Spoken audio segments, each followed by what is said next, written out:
Due to the sheer magnitude and enduring popularity of this case, countless individuals have claimed to be the Zodiac for attention or provided false tips to police, making the true path to identification incredibly difficult.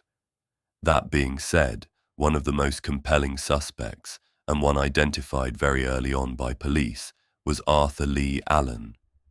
Suspicion first arose when a friend of Allen's, Donald Cheney, voiced concerns about Allen's potential connection to the Zodiac killings. Donald Cheney recounted how he and Allen used to go hunting together, and at one point, Allen had chillingly asked him, "Have you ever thought about hunting people?" Allegedly, Allen then went on to explain how he would commit murders and how it would be impossible to track him down because he had no discernible motive. Cheney also claimed Allen had stated he would sign letters to the police as the Zodiac killer. Allen later denied any recollection of this unsettling conversation. Following Cheney's tip, police questioned Allen. In the interview, Allen admitted an interest in guns but claimed he only owned .22 calibers. A witness would later contradict this. Allen also had a dishonorable discharge from the Navy, a critical clue, as the Zodiac's character profile strongly suggested military experience. The terminology used in the Zodiac letters, like unflappable, is a military term, specifically Air Force language. Footprints found at some crime scenes indicated the Zodiac likely wore wing walkers, a brand of boots sold exclusively at military outlets. His knowledge of guns and cryptology was also likely acquired in the Navy. When asked about his whereabouts during the Lake Berryessa stabbing, Allen claimed to have spent most of the day at home, but lacked any witness to support his alibi. Crucially, Allen owned a watch from a company named Zodiac, whose brand logo was the infamous Zodiac signature. As this was the only time the signature and the name Zodiac appeared together before the letters, it's widely assumed the Zodiac adopted his name and symbol from this watch brand, a brand owned by Arthur Lee Allen. In 1991, Michael Mageau, the man who survived one of the Zodiac shootings, later identified Arthur Lee Allen as the person who most closely resembled his attacker, making Allen the most likely Zodiac suspect at the time.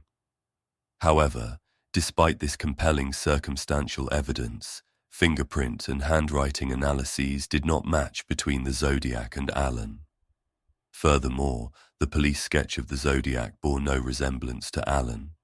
Still, police kept him as a person of interest, speculating that the fingerprint found in Paul Stein's cab might not have been the Zodiac's. Before any concrete incriminating evidence surfaced, Allen died of a heart attack on August 26, 1992. He remains the sole primary suspect. Another possible suspect is Richard Gaikowski. Gaikowski was the editor of a counterculture newspaper based in San Francisco, where most of the Zodiac's killings took place. A number of clues connect him to the Zodiac, such as his army service as a medic in the 1950s, aligning with the military experience theory.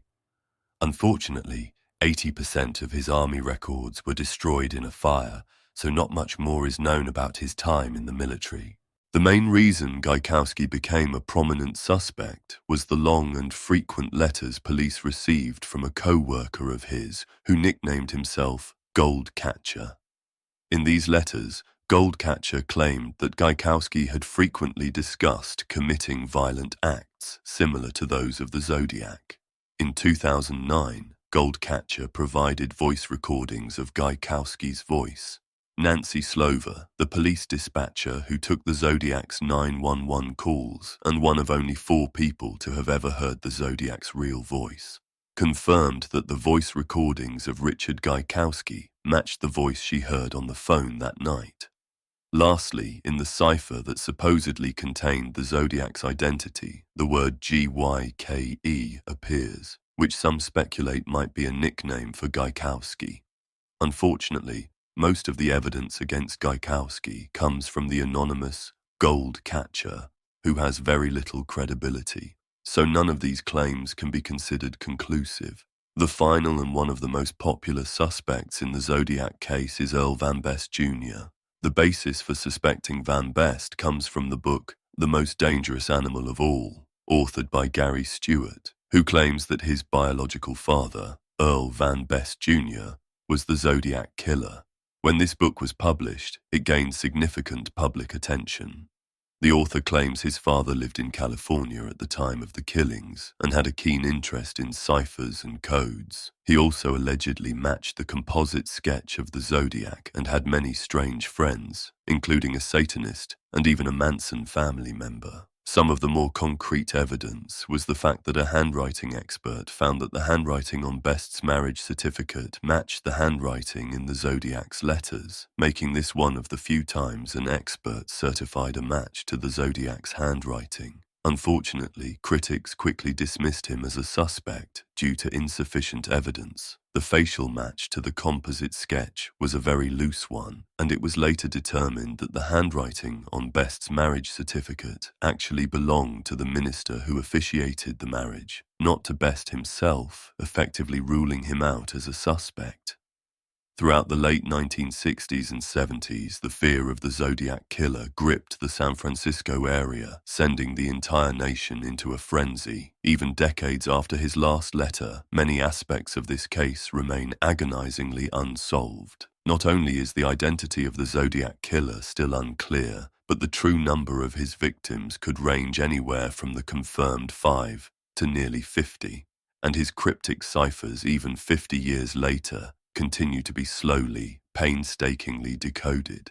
Despite all the publicity this case has received, the identity of the Zodiac Killer remains one of the most popular and frustratingly enduring unsolved mysteries in true crime history. The hunt for the Zodiac for now continues in the shadows of history.